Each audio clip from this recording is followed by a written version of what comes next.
Natural death के certificate दिए जा रहे हैं।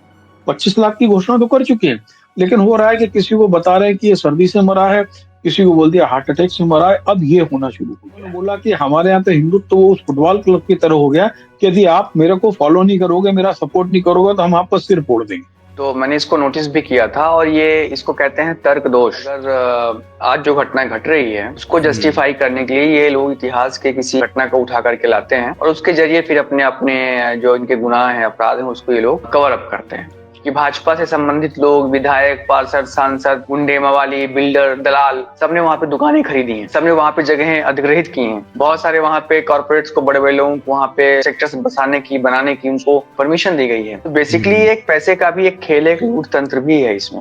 उत्तर प्रदेश में कानून व्यवस्था देखने का काम अवधेश प्रसाद का नहीं है। उत्तर प्रदेश में कानून व्यवस्था देखने का काम मुख्यमंत्री योगी आदित्यनाथ का। अगर किसी के साथ इतनी भयावह घटना घट रही है, इसका मतलब है कि अपराधियों के मन में न योगी आदित्यनाथ का व्यक्तिगत कोई भय है, ना ही एनकाउंटर कल्चर का भय है, ना ही यहाँ के पुलिस का भय है, चाहे पुलिस और डीजीपी की मूछें चाहे जितनी लंबी चौड़ी हो, लेकिन किसी को भय नहीं। इसका जो खामियाजा सिर्फ निचले वर्ग को, महिलाओं को और अल्पसंख्यकों को भुगतना पड़ रहा है। नहीं, रोने के मामले में आप ज्यादा दूर क्यों जाते हैं? योगी आदित्यनाथ तो भी परसों ही रोते। उनको तो अपने आंसू सच्चे लगते हैं, दूसरे के आंसू जो है उनको नकली, फर्जी और ड्रामा लगता है। यही उनकी शख्सियत है, यही उनकी पर्सनालिटी है। रेवोल्यूशन, गन सॉल्यूशन इनका तरीका है। को गोली मारो, मर्डर करो, पैर तोड़ो, जेल में डालो, बिना मुकदमे चलाए हुए सड़ा दो, जिंदगी बर्बाद कर दो, बुलडोजर चला दो घरों में। ये इनके तरीके हैं। आरएसएस की मानसिकता को बताता है कि ट्राइबल हो या एससी हो चाहे माइनॉरिटी हो, उसको ड्राइव हम करेंगे। यानी हम आपको सेकंड दर्जे का नागरिक बनाकर हम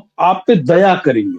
निर्मला ताई का जो ज्ञान कहाँ से आता है मुझे नहीं पता। वो जेएनयू से पढ़ी लिखी है, लेकिन जेएनयू में ऐसे प्रोडक्ट भी होते हैं, मतलब मुझे हैरानी होती है। कम से कम इस उम्र में आगे आदमी तो एक तर्कपूर्ण रैशनल बात करता है। भाई, अंतरराष्ट्रीय बाजार में आप शामिल हैं तो आपके रुपए की कीमत को तो किसी के सापेक्ष ही नापा जाएगा ना, कि आसमान में उसको नापा जाएगा। कि हमारे अंबानी जी ने जो है दुनिया की जो सबसे मशहूर खिलौना कंपनी है हमलीज, उसको उन्होंने 2019 में खरीद लिया था। वो ब्रिटेन की कंपनी है, 260 साल पुरानी कंपनी है।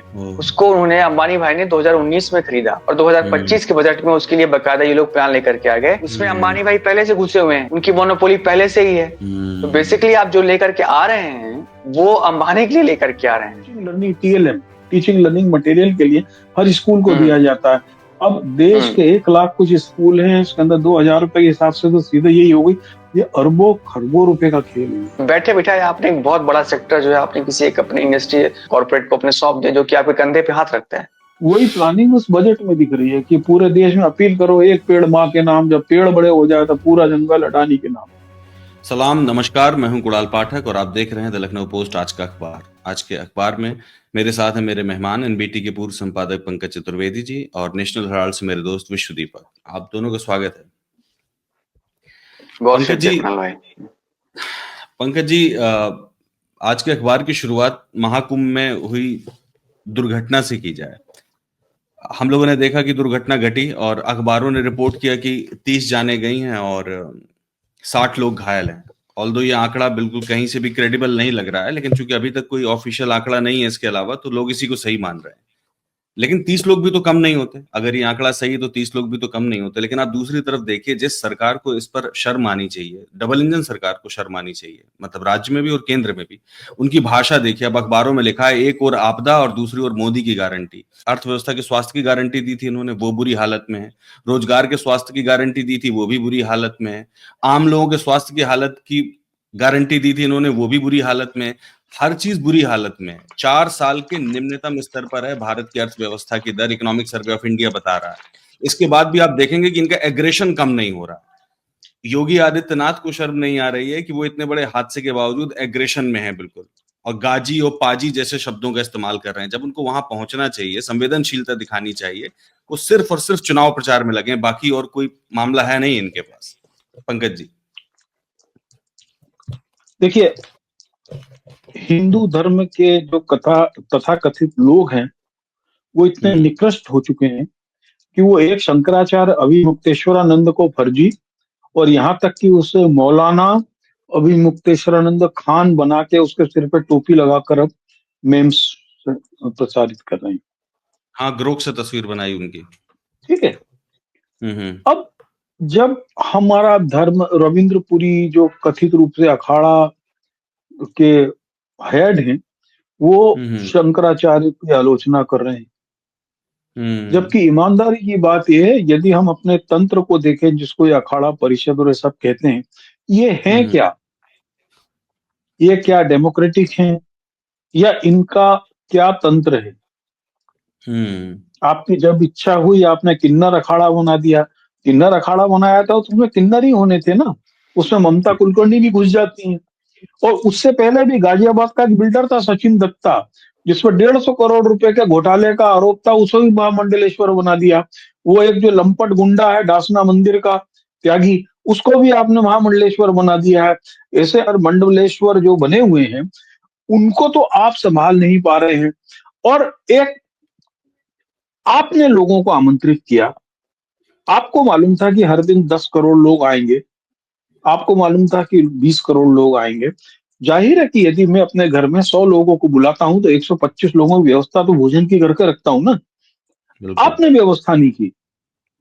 पूरे मेला परिसर में केवल योगी और मोदी के पोस्टर लगे हैं, जबकि उसकी जगह वहां पर छोटे छोटे मैप्स होना चाहिए थे कि आप किस रास्ते से जाए, किससे नहीं जाए।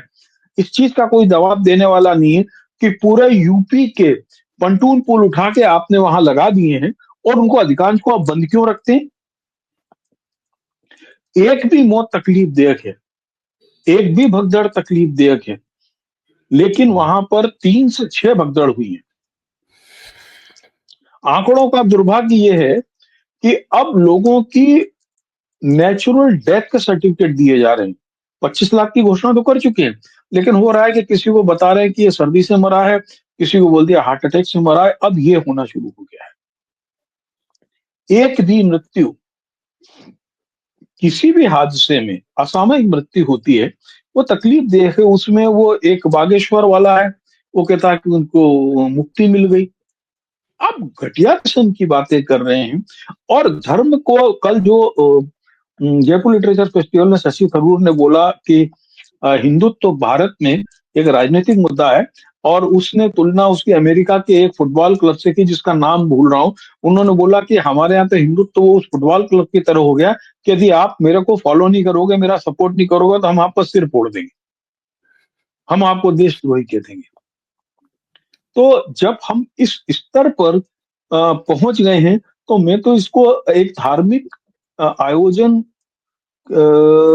को एक घटिया आयोजन बनाने के लिए ये लोग कोशिश कर रहे हैं। सबसे बड़ी चीज आप देखिए कि 40 करोड़ नहीं, मैं बोलता हूँ 100 करोड़ लोग जाएं, क्योंकि हम्म कुंभ और सिंहस्थ भारत की सांस्कृतिक पहचान है। उसका हम्म धार्मिक पहचान से कोई, ये हमारी संस्कृति है और हमारी हम्म सांस्कृतिक पहचान है।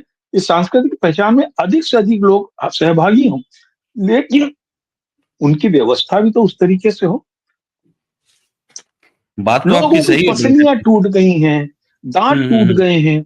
और दूसरी चीज आप देखिए कि आप जिस राम राज्य की कल्पना कर रहे थे, राम राज्य को क्यों राम राज्य कहा जाता है? क्योंकि राम राज्य में कोई भी आदमी अपने राजा से असंतुष्ट नहीं था, इसलिए वो राम राज्य है। आपके अयोध्या में एक लड़की की पसली के 30 टुकड़े मिलते हैं, उसकी दोनों आंखें निकाल दी जाती हैं। वो लड़की 3 दिन से गायब थी, पुलिस वालों ने उस पर कार्रवाई नहीं की।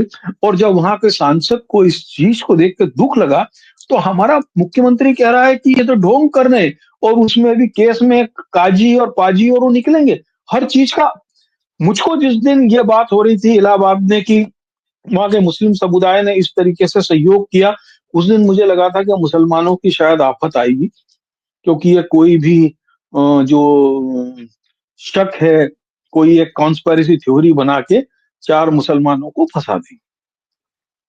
क्योंकि अब तो हाँ, तो वो एक ये कह तो रहे समस्या हैं और हुई पंकज ना कि पंकज जी, वो कह रहे हैं जो हाँ, डीजीपी साहब हैं, वो ये हाँ, कह रहे हैं कि हाँ, ये संभावना हम है कि ये कॉन्स्पिरेसी थ्योरी में, कॉन्स्पिरेसी थ्योरी बता रहे हैं हाँ, उसमें भी। मैं इसीलिए कह रहा हूं ये कि हम्म ये जो है, हम अपनी ओर देखे नहीं और एक झूठी कहानी बना के शुरू कर दें। हम बिल्कुल किस ठीक बात है। देश में रह रहे हैं, हम किस परिस्थिति में रह रहे हैं, हम किस कंपोजिट कल्चर की बात कर रहे हैं। हम कौन से राम राज्य की बात कर रहे हैं? और कुछ समझ में नहीं आ रहा। यदि हम देखना चले, भाई आपके अखाड़े कौन से शैव संप्रदाय के हैं? बाकी तो लोग सनातनी है, वो तो वैष्णव संप्रदाय के हैं। आप कौन है संचालित करने वाले? है ना? और ये सब लोगों की अखाड़ेबाजी किसके लिए है? ये अभिमुक्तेश्वरानंद अपने छात्र जीवन में अखिल भारतीय विद्यार्थी परिषद से जुड़े रहे, उससे चुनाव लड़े। लेकिन अब इनका ये विरोध है क्योंकि वो जो हनुमान प्रसाद पोद्दार जो हैं गीता प्रेस गोरखपुर में, वहां पे बाइंडिंग करने वाला था, उसको वो शंकराचार्य बनना चाहता है, इसीलिए सुप्रीम कोर्ट में केस चल रहा है, 1955 से चल रहा है ना? तो ये हम लोग अपने धर्म की, अपनी आस्था की किस स्तर पर दुर्गति कर रहे हैं, अपनी सांस्कृतिक अस्मिता को किस प्रकार से कलुषित कर रहे हैं, ये धर्मांध लोगों को भी देखना चाहिए और आस्थावान लोगों को भी देखना चाहिए। और जो कथित अखाड़े बना के गुंडई कर रहे हैं, राजू दास और रविंद्र पुरी सरी के लोग, उन लोगों को भी देखना चाहिए। बिल्कुल सही बात कि विश्व दीपक, ये कोई पहली बार तो घटना घटी नहीं जो ये भगदड़ हुई है। तमाम अखबारों में भी है और आप इंटरनेट में भी देख सकते हैं। तो ये कोई पहली बार तो घटना घटी नहीं है। और अगर इतना बड़ा आयोजन होता है तो उसमें दुर्घटना घट सकती है। कम से कम सरकार का और सरकार से सिंपैथी रखने वाले लोगों का तो यही मानना है, वो इस तरीके की बात भी कर रहे हैं। जी, असल में मैंने इसको नोटिस भी किया था, हालांकि मैं कुछ अपने निजी कामों में व्यस्त था। आवाज आ रही मेरी? आ रही। ओके, तो मैंने इसको नोटिस भी किया था और ये इसको कहते हैं तर्क दोष। इसको कहते हैं तर्क दोष। ठीक है, कि आज जो है, अगर आज जो घटना घट रही है उसको जस्टिफाई करने के लिए ये लोग इतिहास के किसी घटना को उठा करके लाते हैं और उसके जरिए फिर अपने अपने जो इनके गुनाह हैं, अपराध हैं, उसको ये लोग कवर अप करते हैं। जैसे कि जिस दिन घटना घटी तो उस दिन लोगों ने क्या कहना शुरू किया, राइट विंग लोगों ने, कि 1954 में जब नेहरू जी प्रधानमंत्री थे तब भी तो घटना घटी थी, तब तो 800 लोग मर गए थे, उसकी किसी ने क्या रिस्पॉन्सिबिलिटी ली थी क्या? तो ये इसको तर्क शास्त्र में मतलब इसको तर्क दोष कहा जाता है कि जब आपके पास अपने असफलता को छिपाने के लिए कोई जस्टिफिकेशन नहीं है आपके पास, तो आप क्या करते हैं कि आप इतिहास की शरण में खुद को उठा करके सामने रख देते हैं। तो एक तो ये बात है। दूसरी बात ये है कि जो सबसे जहां पे समस्या पैदा हुई है वो ये है कि देखिए, धर्म जो है बहुत ही निजी मसला है। ठीक है, कार्ल मार्क्स ने कहा था कि धर्म जो है अफीम है, उसने ऐसे ही नहीं कहा था। वो इस शताब्दी का 20वीं शताब्दी का 19वीं शताब्दी में उसके विचारों का सबसे ज्यादा असर हुआ पूरी दुनिया में। और वो मानव सभ्यता के सबसे महान दार्शनिकों में से एक माना जाता है, विचारकों में से। उसने क्या कहा कि धर्म अफीम है। इसका मतलब ये नहीं कि धर्म हमेशा अफीम है, लेकिन जब धर्म का प्रयोग इस तरीके से होने लगता है जैसे कि महाकुंभ में हुआ, तो वो अफीम बन जाता है। और धर्म को हमने अपने सामने देखा कि कैसे इसको अफीम बनाया गया। आप गौर कीजिए इसकी ब्रांडिंग कैसे की गई। सारे समाचार चैनलों में, अखबारों में, विज्ञापनों में, सोशल मीडिया में इन्फ्लुएंसर्स बुलाए गए। बहुत सारे जो इन्फ्लुएंसर्स थे जो आज अपना रोड होकर के रील्स डाल रहे हैं, वो वहां बुलाए गए थे। उनको इनवाइट किया गया था कि आप आइए और महाकुंभ के महात्म्य को आप दिखाइए, रील्स बनाइए और प्रोपोगेट करिए। यही अयोध्या के दौरान किया गया था। बिल्कुल। तो जो धर्म का एक नितांत निजी मसला है, जो एक सांस्कृतिक समायोजन हुआ करता था, आयोजन हुआ करता था, जो एक आध्यात्मिक समागम था, उसको इन्होंने बिल्कुल एक ब्रांडिंग में इसको पॉलिटिसाइज कर दिया इसको, और इसको एक पीआर इवेंट में बदल दिया। जब उस पीआर इवेंट में बदला तो उसमें बड़े बड़े लोग शामिल हुए, क्योंकि इसमें रुपए का भी बहुत बड़ा खेल है, उसकी पूरी इकोनॉमी है। अब 7,000 करोड़ तो सरकार का ऑफिशियल है कि ऑफिशियली इन्होंने खर्च किया है, लेकिन उससे जो इनकम हो रही है, आप इस तरह की आपने खबरें पढ़ी होंगी कि भाजपा से संबंधित लोग, विधायक, पार्षद, सांसद, गुंडे, मवाली, बिल्डर, दलाल, सबने वहां पे दुकानें खरीदी हैं, सबने वहां पे जगहें अधिग्रहित की हैं। बहुत सारे वहां पे कॉर्पोरेट्स को, बड़े बड़े लोगों को वहां पे सेक्टर्स बसाने की, बनाने की उनको परमिशन दी गई है। और वो जो वहां पे बनाए गए हैं टेंट्स, उनकी कीमत, उनका जो कॉस्ट है उसकी स्टे करने की पर नाइट की, वो है 50,000, 60,000, 1 लाख, 2 लाख, 1.5 लाख, 5 लाख, ये सब है। तो बेसिकली एक पैसे का भी एक खेल है, एक लूट तंत्र भी है इसमें। तो पैसा प्लस धर्म प्लस पीआर, सारी चीजों ने मिल करके इस समस्या को पैदा किया। अब बात यह है कि इस रिस्पॉन्सिबिलिटी कोई लेना नहीं चाहते हैं, उसको अभी भी ये लोग डिनाइल मोड में हैं, उसको डिनाई कर रहे हैं। और जब ये डिनाई करना होता है तो उसको ये लोग सहारा लेते हैं इतिहास का।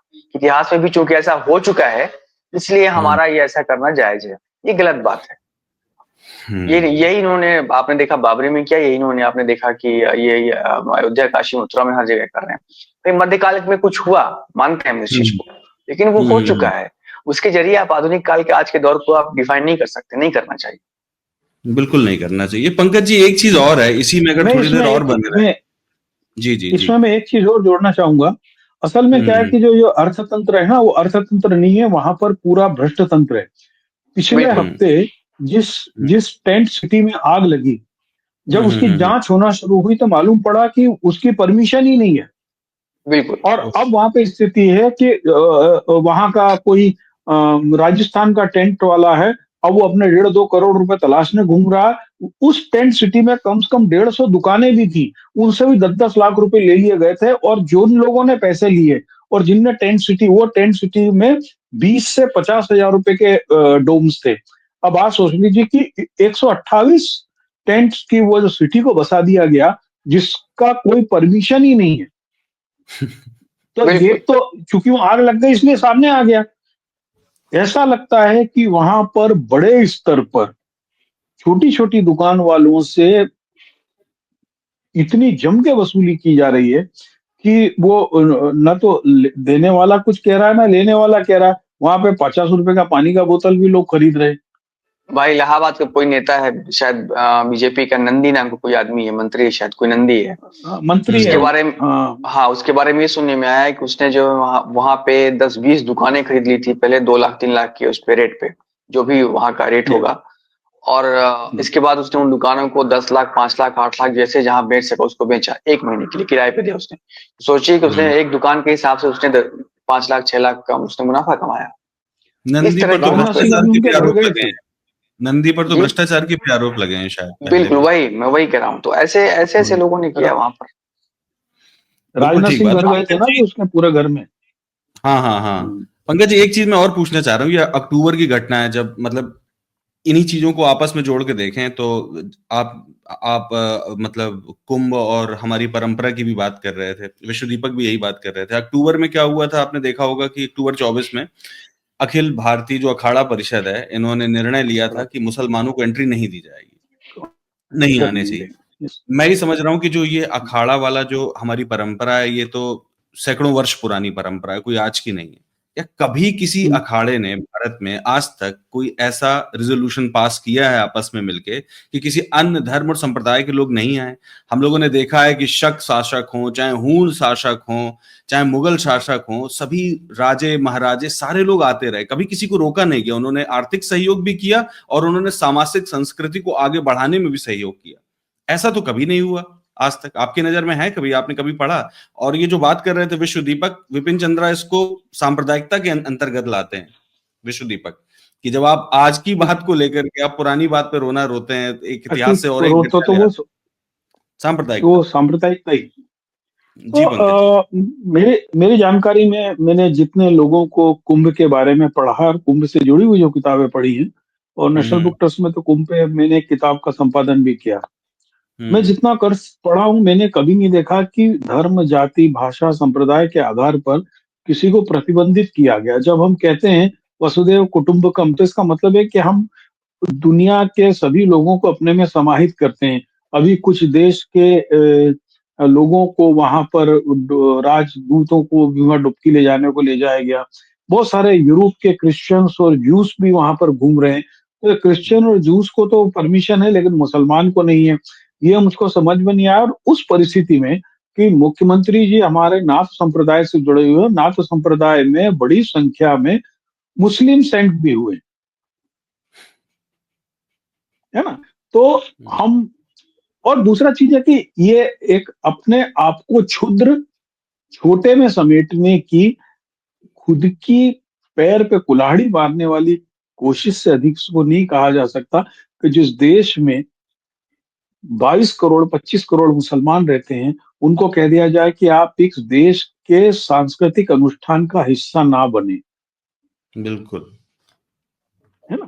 तो सही ये बात। जो इन लोगों की देखिए ये क्या है कि यदि हम इसको गंभीरता से लिखें तो मुसलमानों को आर्थिक रूप से कमजोर करने की आरएसएस की पुरानी साजिशें नहीं है। देखिए इस देश में जहां-जहां पर बड़े दंगे हुए जिनमें मुसलमानों को बड़ा नुकसान हुआ, उन सब में मुसलमान के हाथ में हस्तशिल्प था। अलीगढ़, हम्म सहारनपुर, मुरादाबाद, भागलपुर, भिवंडी ये वो स्थान थे। इवन बाद में मुजफ्फरनगर ये सब वो स्थान है। गुजरात में जिन जिन जगहों पे बड़े दंगे हुए पोस्ट साबरमती वो सब वो स्थान थे जहां पर मुस्लिम लोग के पास बिजनेस था, मुस्लिम लोगों के पास में हस्तशिल्प था। उन हम्म सबको उजाड़ने को उनको आर्थिक रूप से कमजोर रखना और फिर उनको बोलना कि ये तो गंदे रहते हैं, ये तो एक जगह घेटों में बंद के रहते हैं, इनके यहाँ पढ़ाई नहीं होती। इस प्रकार से एक बड़े समाज को देश की मुख्य धारा से परे रखने की संघ की साजिश लंबे समय से रही है। और अभी भी आप जितना देख लीजिए कि कोविड के समय में सब्जी वालों या फल वालों को पीटने की घटना हो या उसके बाद में अभी अभी 15 दिन पहले गुजरात में क्या था कि जो ये प्राइवेट बसेस चलती हैं उनको रात में कुछ ढाबों पे रुकने के वो लोग टेंडर निकालते हैं। तो गुजरात ने 27 ऐसे टेंडर्स को निरस्त कर दिया जिसके संचालक या तो मुसलमान थे या किसी हिंदू ने लेके नाम से लेके वो मुसलमान उसको चला रहे थे। जब बाद में उसे बहुत ज्यादा हंगामा हुआ तो उन्होंने बोल दिया तो गंदे रखे हुए थे इसलिए गंदगी के कारण स्कोर किया गया। तो अभी तक समझ में नहीं उसके अंदर नाम जैसे कह रहे हैं कि कई नाम तो ऐसे जिसको आप कह ही नहीं सकते कि मुस्लिम नाम है, लेकिन जो नोटिस निकाला उसके अंदर ये कहा गया। तो ये जो चीजें हैं ये मुसलमान को आर्थिक रूप से कमजोर रखने और उसको बौद्धिक रूप से दोयम दर्जे का नागरिक बनाने की साजिशें हैं। और ये मान के चलो कि ये अकेले मुसलमान तक नहीं रुकने वाला है। मध्य प्रदेश के सागर में पिछले महीने जैनियों के साथ झगड़े हुए तो विश्व हिंदू परिषद और बजरंग दल के लोगों ने जैनियों के दरवाजे को खड़े होकर माँ बहन की गालियां दी और उनके मंदिर पे कब्जा किया। जहां जब मौका मिलता है अभी आप देखिए कि पूरे छत्तीसगढ़ में शर्मनाक दौर चल रहा है कि किसी ईसाई को गांव में मुर्दा दफन नहीं करने दिया जा रहा और उसका केस सुप्रीम कोर्ट तक में आया और सुप्रीम कोर्ट इतना लीचड़ है कि उसने उस पर कोई डिसीजन ही नहीं दिया। तो आप यदि ये सोच रहे हैं कि आज मुसलमानों का चूड़ी टाइट हो रही है, कल चूड़ी क्रिश्चियन की भी होगी, फिर सिख की भी होगी, जैन की भी होगी, बौद्ध की भी होगी, उसके बाद एससी की भी होगी, एसटी की भी होगी, महिलाओं की होगी, महिलाओं की है ना? बारी और आप आएगी देखिए आपको एक और चीज 10%। बताऊं, बहुत सारी एक बड़ी साजिश चल रही है आजकल यदि आप देखें जो योगी गिरोह के लोग कर रहे हैं कि योगी हम्म को राष्ट्रीय राजनीति में आने से रोकने के लिए ब्राह्मण लोग एक हो गए हैं और वो लिस्ट बता रहे हैं 12-15 पत्रकारों की, उसमें पांडे हैं, मिश्रा हैं, शुक्ला है, उपाध्याय है। तो ये ब्राह्मणों की एक साजिश है कि योगी राष्ट्रीय राजधानी राजनीति में नहीं आ पाए।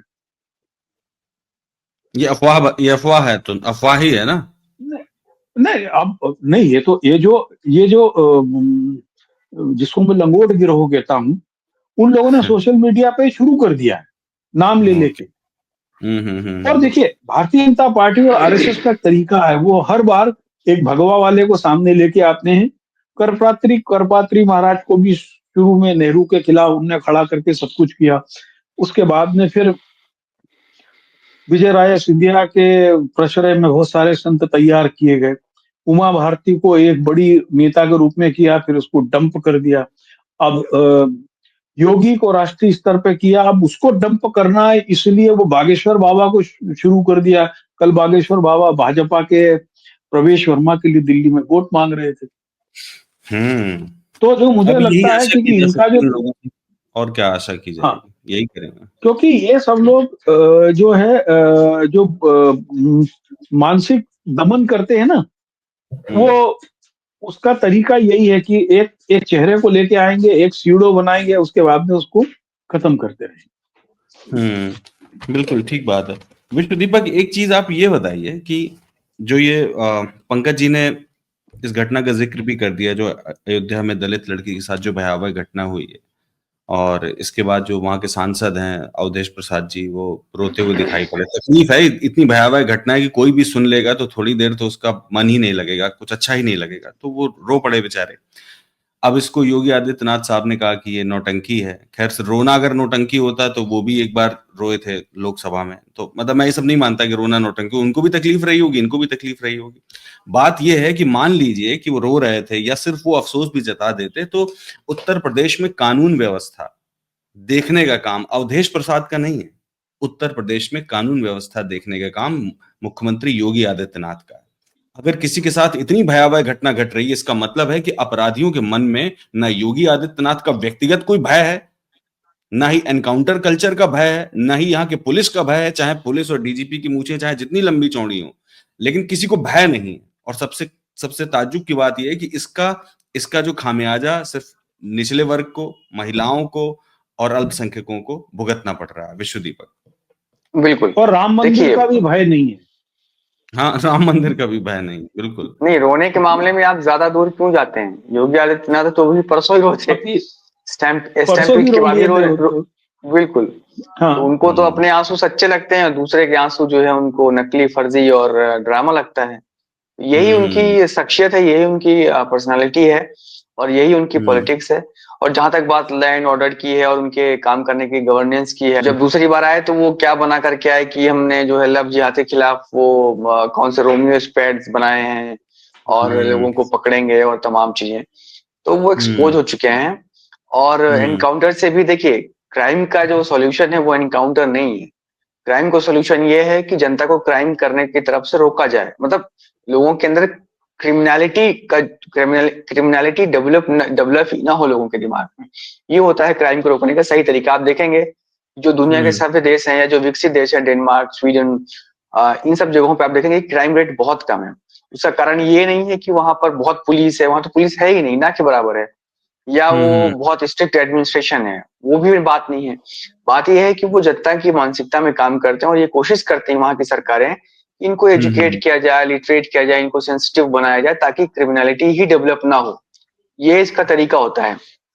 लेकिन हम्म यहाँ पर क्या है कि यहाँ पर हर सोल्यूशन एक ही है, gun solution, revolution, gun solution इनका इनका तरीका है। ठोको, गोली मारो, मर्डर करो, पैर तोड़ो, जेल में डालो, बिना मुकदमे चलाए हुए सड़ा दो, जिंदगी बर्बाद कर दो, बुलडोजर चला दो घरों में। ये इनके तरीके हैं और ये एक्सपोज हो चुके हैं। इन सारे साधनों की एक लिमिट थी जो कि एक्सपोज हो चुकी है। नहीं तो सवाल तो यही है ना विश्व दीपक की, इनके पास इतना आत्मविश्वास कहाँ से आ रहा है? मतलब क्या आत्मविश्वास है कि मीडिया इनके कब्जे में है जो इनकी बातचीत नहीं कहीं बाहर आने देगा? आप अखबारों में भी देखिए तो मतलब ये बातें बड़ी बड़ी लिखी गई हैं कि सपा सनातन विरोधी है, काजी और पाजी सब कुछ लिखा गया है, पर आप अंदर पढ़ेंगे तो जो लिखने वाला है वो ऐसा लगता है दृष्टा है, जो जो बोल दिया गया बस उसी को लिख दिया है। कोई आलोचनात्मक राइटिंग नहीं है उसमें, खबर सिर्फ सीधी सीधी है बिल्कुल, और कोई मतलब नहीं है। देखिए, इनकी जो ताकत और कॉन्फिडेंस का जो सोर्स है वो एक ही सोर्स है, और वो है कि पॉलिटिकल विक्ट्री। इनको चूंकि चुनाव दर चुनाव में जीत रहे हैं, और चुनाव दर चुनाव किस बात पे जीतते हैं आप गौर करिए कि जब भी चुनाव आता है तो मैं तो हैरान हूं देख करके कि दिल्ली में चुनाव चल रहा है, बिहार में चुनाव आएगा, और जब भी चुनाव चलता है तो ये कोई भी चुनाव, ये विकास वगैरह पे बात नहीं करते हैं। चुनाव इन्होंने क्या काम किया, इनका रिपोर्ट कार्ड क्या, इनकी परफॉर्मेंस क्या, इस पे बात नहीं करते। ये जब भी चुनाव होता है तो ये आ जाते हैं देश के गद्दारों को, गोली मारो सालों को, दंगे, मुल्ले, मुसलमान, मुसलमान, राम रहे, बिल्कुल, पाकिस्तान। पाकिस्तान। तो इनका जो कॉन्फिडेंस का सोर्स यहाँ पर है, जिस दिन ये पॉलिटिकली डिफीट होंगे उस दिन इनको समझ में आएगा। लेकिन इनको ये लगता है कि ये जो कर रहे हैं इसको हम्म, जनता वैलिडेट कर रही है, ये बात है। यही इनको लगता है कि ये इनके जो कार्यक्रम है इसको जनता की वैलिडिटी है, और ये वैलिडेट जनता इसको करती है, इसीलिए ये कभी इनको आप इनके अंदर कोई लाज शर्म या जो कोई एक क्रिटिसिज्म, खुद की आत्म आलोचना भी होती है, वो सब तत्व आप यहाँ नहीं पाएंगे।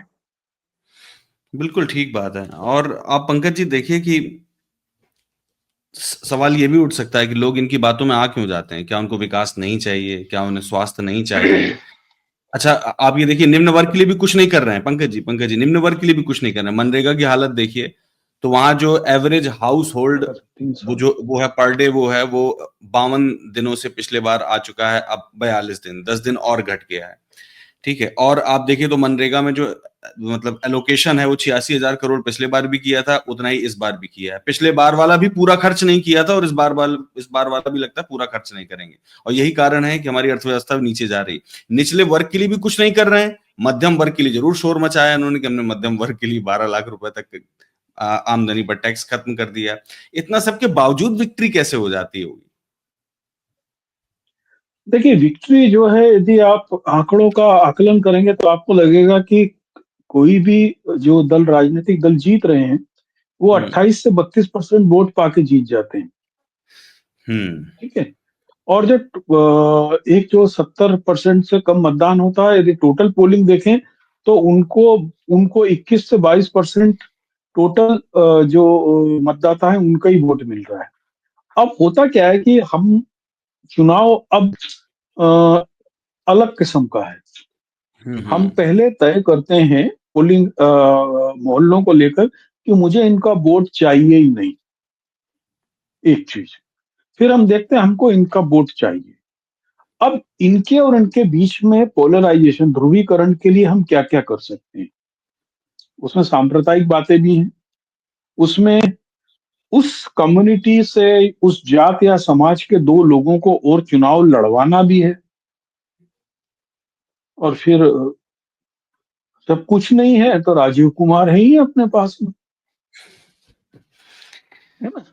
क्योंकि नहीं ईवीएम मतलब के लोचे का हरियाणा से बहुत स्पष्ट रूप से सामने आ रहा है और उसको सबको पर्दा डाल रहे हैं। तो देखिए क्या होता है कि जो धूर्त आदमी होता है ना, वो अपनी धूर्तता को समझदारी सिद्ध करने के लिए सब कुछ काम करता है। और इस समय हो ये रहा है। आप देखिए कि अभी महाराष्ट्र का चुनाव और हरियाणा का चुनाव, दोनों चुनाव में बीजेपी लैंडस्लाइड, यानी हरियाणा में तो इतनी अच्छी जीत नहीं हुई, बहुत कम वोट परसेंट, 1% वोट का अंतर रहा है, लेकिन सीटें मिली। आप देखिए दोनों जगह पर आपको कहीं पर क्या आम लोगों में कोई उत्साह दिखा, कोई ऐसे जुलूस दिखे, कोई ऐसी रैलियां दिखी जिसके अंदर प्रूव हो कि आम लोगों ने ये कहा कि हमारी जीत है? नहीं, ये सब तो तो बिल्कुल सही बात और आपने दूसरी कहा। चीज आप देखिए ना कि मैं आपको एक घटना सुना रहा हूं। हाँ मेरी एक करीबी रिश्तेदार हैं, वो 86 साल उम्र है उनकी। हाँ। वो अपने हस्बैंड के डेथ के बाद में फैमिली पेंशन पा रही है। अभी 5 दिन पहले उनसे बात हो रही थी तो उन्होंने बोला, मोदी ने कछु ना है करो, वो पैसा ना है बढ़ाए, वो जो फैमिली पेंशन के जो ये क्योंकि डीए वगैरह कंपेरेटिवली उतना नहीं बढ़ रहा है और हर बार लेट बढ़ रहा है। बीच में 18 महीने हुए डीए ही खा गए थे। हम्म। तो हमने उनको बोला कि फिर भी तो आपको तो मोदी पसंद है। बोले हाँ, उसने मंदिर तो बनवा दिया। अब आप उस धारणा से कैसे लोगों को मुक्त करेंगे? फिर क्या होता है, अब जो लोगों के घरों में डेथ हुई है, जिन लोगों ने अब अव्यवस्था देखी है, उन लोगों की याददाश्त कितनी लंबी होती है ये भी आप सोच लीजिए। कोरोना में आप देखा था देखिए हमने। कोविड की याददाश्त लोग भूल गए। दिल्ली में लठ मार के इसी केजरीवाल ने लोगों को भगाया था। मैंने आनंद विहार बस स्टैंड में लोगों को देखा, क्या लठ पड़े हैं, लोगों को चढ़ने नहीं दे रहे थे, लोगों को यहाँ से खदेड़ा जा रहा था, है ना? लेकिन लोग भूल गए। 5 किलो अनाज, 200 यूनिट बिजली, कोई किसी को पानी, यानी फ्री बीज ने आपकी सोचने की क्षमता खत्म कर दी है। और कम से कम मेरे शरीर के लोगों को फ्री बीज पे इसलिए ऑब्जेक्शन है क्योंकि हम जो हर चीज पे टैक्स दे रहे हैं, उस टैक्स से ये सब कुछ तंत्र चल रहा है और उसके लिए कोई अकाउंटेबल नहीं है, कोई अकाउंटेबिलिटी नहीं है। उस रिपोर्ट का क्या हुआ जो 2 महीने पहले आई थी कि उत्तर प्रदेश में 33% पीडीएस का अनाज एक्चुअल बट ही नहीं रहा है। वो पूरे देश में ऐसे आंकड़े 28% के। लेकिन बिल्कुल। जिए और जीने दो, खाओ और खाने दो, हम सब एक हैं। वो कह रहा है कि हर राजनीतिक दल में, खासकर बीजेपी ने क्या किया है कि अपना 2-3 किस्म की फौजें तैयार की है। एक ट्रोल गिरोह, एक लंपट गिरोह, एक गुंडा गिरोह। ये सब लोग हर चीज को इतिहास के कुतर्क के साथ में जस्टिफाई करके सांप्रदायिकता को स्थापित करते हैं। बिल्कुल ठीक बात है। अच्छा, एक आप देखें ये खबर, इसके बारे में आप बताइए विश्व दीपक कि ये जो सुरेश गोपी जी हैं, केंद्रीय मंत्री हैं, इनका आपने अगर जनसत्ता देखा हो तो फ्रंट पेज पर ही खबर है ये केंद्रीय पेट्रोलियम मंत्री हैं और पर्यटन मंत्रालय भी देख रहे हैं, अभिनय जगत से आते हैं ये और अब मंत्री हैं। ये कह रहे हैं कि किसी सवर्ण को ही जनजाति मंत्रालय संभालना चाहिए। अब सोचिए कि जो मतलब ये हमारे यहाँ चला आ रहा है कि अल्पसंख्यक मंत्रालय अल्पसंख्यक व्यक्ति संभाल लेगा तो ठीक रहेगा, जनजातीय मंत्रालय जनजातीय व्यक्ति संभाल ले तो ठीक रहेगा, लेकिन अब ये कह रहे हैं ये भी आप किसी सवर्ण को ही दे दीजिए। बिल्कुल, अब ये मुझे नहीं पता कि किस जाति समूह से आते हैं, पर मुझे ऐसा लगता है कि इनकी भाषा से तो ये लग रहा है कि ये सवर्णवादी हैं। सवर्ण होना कोई गुनाह नहीं है, पर सवर्णवादी होना जरूर गुनाह है। और ये इनके मंत्री हैं, ये टॉप पोजीशन पे बैठे हुए हैं और वहां से इनके ये विचार आ रहे हैं। तो समझिए कि आप किस हद तक जो है मोदी जी के कैबिनेट में कितने महान महान लोग हैं। तो ये उन्हीं का एक नमूना है, इसमें मैं बहुत ज्यादा हैरान नहीं हूँ। और हाँ, सवर्णवादी होना ठीक नहीं है। बिल्कुल, ये तो है। आपको हैरानी है? केरल से एकमात्र बीजेपी के एमपी है। ये केरल से बीजेपी के एकमात्र एमपी है और बड़ी मुश्किल से जीता है इन्होंने वो, और ब्राह्मण ही है वो। और ये जो उनका बयान है वास्तव में आरएसएस की मानसिकता को बताता है कि ट्राइबल हो या एससी हो चाहे माइनॉरिटी हो, उसको ड्राइव हम करेंगे। यानी हम आपको सेकंड दर्जे का नागरिक बनाकर हम आप पे दया करेंगे। You can not be the part of the system. हाँ, हम आपके पास में सत्ता नहीं देंगे, आपको हम 5 किलो अनाज भी देंगे, आपको मंदिर जाने की परमिशन भी दे देंगे, किसी दिन आपके घर आके खाना भी खा लेंगे, ठीक है। लेकिन हमारे पास में द बंच ऑफ थॉट ही रहेगा कि आदमी की आर्थिक और मानसिक स्थिति इतनी मजबूत ना हो जाए कि वो सवाल करने लायक हो जाए। हाँ बिल्कुल, आर्थिक स्थिति तो मजबूत हो ही नहीं सकती। देखिए सीतारमण जी क्या कह रही आज, सीतारमण जी ने फिर क्या कहा इस बार? फिर से यही है, बंच ऑफ थॉट में यही तो लिखा हुआ है। बिल्कुल यही बात लिखी है, उनका जो मूल आइडियोलॉजी ही वही है और इसीलिए हर जगह वही अभी आपको बता दूं 12 लाख वाला बहुत बड़ा गिमिक है, ये ऑन रिकॉर्ड है, भी आप देख लीजिए। 1 अप्रैल से वो हर कंपनी में जो आपको सुविधाएं मिलती हैं, जैसे व्हीकल की सुविधा, भोजन की सुविधा, मेडिकल की सुविधा, उन सबको मूल वेतन में जोड़ा जा रहा है। अच्छा, हाँ, ये तो ऑलरेडी उसकी तैयारी हो, तो पहले ही घोषणा कर चुके थे उसकी। फिर आपका 12 लाख कहाँ रह जाएंगे? जैसे ही आप 13 लाख पे आए तो आपको फिर भरपूर टैक्स देना है। आप इतना सरल मत समझिए। आप बताइए ना कि वो इतना बड़ा घाटा कैसे एडजस्ट करेंगे? बिल्कुल। वो ये लोग, और अभी इनकम टैक्स की पूरी नीति उन्होंने बोला 5 तारीख बाद जारी करेंगे, क्योंकि वोट पड़ जाए दिल्ली में। दिल्ली देखिए 97% शहरी क्षेत्र है। 97% शहरी क्षेत्र में बड़ी संख्या में लोग प्राइवेट और सरकारी नौकरियों में 7 साढ़े 7 लाख परिवार ऐसे हैं जो इनकम टैक्स के दायरे में आते हैं। तो उनके वोट के लिए उन्होंने ये तमाशा किया। अभी हकीकत देखिए, तेल देखो, तेल की धार देखो जिसको कहते हैं ना। बिल्कुल सही बात। विश्वदीपक एक चीज बताइए कि जब ये सीतारमण जी बार बार कहती हैं, ये कोई इनका पहला स्टेटमेंट नहीं है जिसमें कह रही हैं कि रुपया तो स्थिर है लेकिन जो डॉलर है वो थोड़ा मजबूत हो रहा है, इस वजह से आपको कंपैरेटिवली लग रहा है। हाँ, इसलिए आपको कंपैरेटिवली लग रहा है। तो डॉलर तो जिस तरीके का ट्रम्प का रवैया है, ऐसे तो डॉलर और भी मजबूत होता रहेगा। भाई ट्रम्प तो ये भी कह रहा है ब्रिक्स देशों से कि अगर आपने डॉलर को रिप्लेस करने की कोशिश की तो मैं टैरिफ लगा दूंगा। वो तो टैरिफ गन लिए बैठा है, जहां पाता है वहीं टैरिफ गन मार दे रहा है आजकल। पहले कनाडा में मारे, हो सकता है ब्रिक्स देशों में मारे। तो भारत के रुपए का होगा क्या?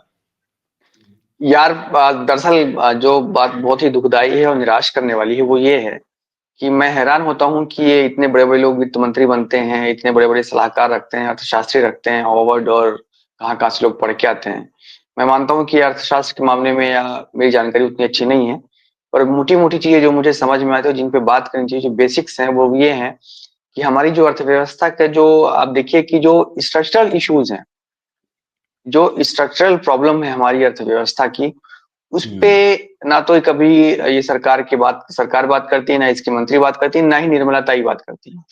निर्मला ताई का जो ज्ञान कहाँ से आता है मुझे नहीं पता। वो जेएनयू से पढ़ी लिखी है, लेकिन जेएनयू में ऐसे प्रोडक्ट भी होते हैं, मतलब मुझे हैरानी होती है कि कम से कम इस उम्र में आगे आदमी तो एक तर्कपूर्ण रैशनल बात करता है। भाई अंतरराष्ट्रीय बाजार में आप शामिल हैं तो आप रुपए की कीमत को तो किसी के सापेक्ष ही नापा जाएगा ना, कि आसमान में बिल्कुल। उसको नापा जाएगा। और रुपए की ताकत का अंदाजा हमेशा डॉलर की सापेक्षता में ही नापा गया है, कोई पहली बार तो हो नहीं रहा है। वो किस लॉजिक से कह रही है मैं नहीं समझ पाता। जहां तक बात उनके बजट की है तो ये मैंने बहुत ज्यादा मैं इसको मतलब थॉरली नहीं देख पाया, लेकिन फिर भी मुझे समझ में आता है कि ये बिल्कुल पॉलिटिकल बजट है, ये चुनावी बजट है। ये बिहार में अगले साल चुनाव होना है तो वो मिथिला वाली साड़ी पहन के चलेगी, मिथिला पेंटिंग वाली। उन्होंने मखाना बोर्ड बना दिया वहां पे जाकर के मिथिलांचल में, जहाँ की एनडीए का कोर वोट बेस है। दिल्ली में चुनाव होना है, दिल्ली भारत का चौथा बड़ा शहर है जहाँ पे सबसे ज्यादा मिडिल क्लास रहता है, तो वहां पे इन्होंने उसको इनकम टैक्स में उन्होंने छूट दे दिया, 8th पे कमीशन लागू कर दिया। ये बेसिकली चुनावी हथकंडे के तौर पे बजट को भी इस्तेमाल कर रहे हैं। दुखदाई बात ये है कि ये चुनाव जीतने के लिए बजट का भी इस्तेमाल करते हैं। पॉलिटिकल बजट है ये, चुनावी बजट है ये। और दूसरी तरफ ये दोस्त सोचिए विश्व दीपक, दूसरी तरफ ये सोचिए, कट यू शॉर्ट, कि एक तरफ आप चाइना से मतलब तुलना करना चाहते हैं, चाइना से लड़ाई लड़ना चाहते हैं, और इंफ्रास्ट्रक्चर में बजट आप कम करते जा रहे हैं। चाइना से बिल्कुल। कैसे लड़? तो जो आपकी स्ट्रक्चरल इश्यूज हैं आपकी इकोनॉमी के, वो है कि भाई आप कैसे बेरोजगारी नहीं खत्म हो रही है, आप कैसे ग्रोथ रेट को कैसे रैपिडली आगे बढ़ाएं, आपको कैसे रिफॉर्म्स करने हैं, और आपको कैसे बड़े इन्वेस्टमेंट्स लाने हैं, कैसे तकनीक को पकड़ना है। आपके पास इन्वेस्टमेंट ही नहीं आ रहे हैं। आप उल्टे पूंजीपतियों को लाभ पहुंचाने वाली योजनाएं लेकर के आ रहे हैं। मैं आपको छोटा सा एग्जाम्पल बताता हूँ, इस पे मेरा अचानक ही ध्यान चला गया कि ताई ने कहा कि भाई हम जो है एक ये बनाएंगे खिलौनों, भारत को जो है ग्लोबल टॉय मार्केट है उसमें हम जो है इसको बनाएंगे और स्थापित करेंगे, खिलौनों का ग्लोबल हब बनाएंगे हम। तो चूंकि मैंने वो कभी स्टोरी की थी और मुझे ध्यान आया कि मैंने सोचा कि अचानक से इनका खिलौने के ऊपर इतना ध्यान क्यों गया इस सरकार का। खिलौना तो ऐसी चीज है जिसपे आमतौर पे लोग बात कम करते हैं या हमारी जनता का कंसर्न कम होता है, खिलौने पे कौन खेलता है।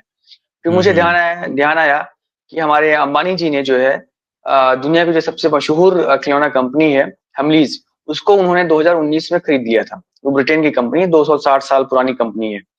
उसको उन्होंने अंबानी भाई ने 2019 में खरीदा, और 2025 के बजट में उसके लिए बकायदा ये लोग प्लान लेकर के आ गए कि हम इसके लिए एक्शन प्लान बनाएंगे, फिर स्कीम्स लाएंगे, फिर इसे ऐसे ऐसे सेक्टर्स डेवलप करेंगे, भारत में ऐसे क्षेत्र विकसित करेंगे जहां पे अंतरराष्ट्रीय स्तर की गुणवत्ता के खिलौनों का उत्पादन होगा और उनका निर्यात होगा। खिलौनों का उत्पादन करने में, निर्यात करने में, इसके बिजनेस को समझने में, इस इंडस्ट्री को बढ़ाने में कोई प्रॉब्लम नहीं है। लेकिन प्रॉब्लम ये है जो कि हमको तुरंत समझ में है, क्योंकि मुझे उसका बैकग्राउंड पता था। ज्यादातर लोगों को आज भी नहीं पता होगा कि खिलौना पॉलिसी का मतलब क्या है।